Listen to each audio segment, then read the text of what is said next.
কাজ শেষ হতে হতে প্রায় রাত্রি হয়ে গিয়েছিল।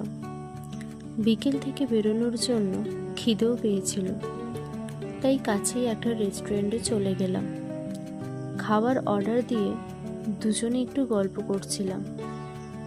তারপর খাবার এলো, mixed chow and chicken pakora. দুজনে মিলে খেলাম। খাবারগুলো টেস্ট ভালোই ছিল।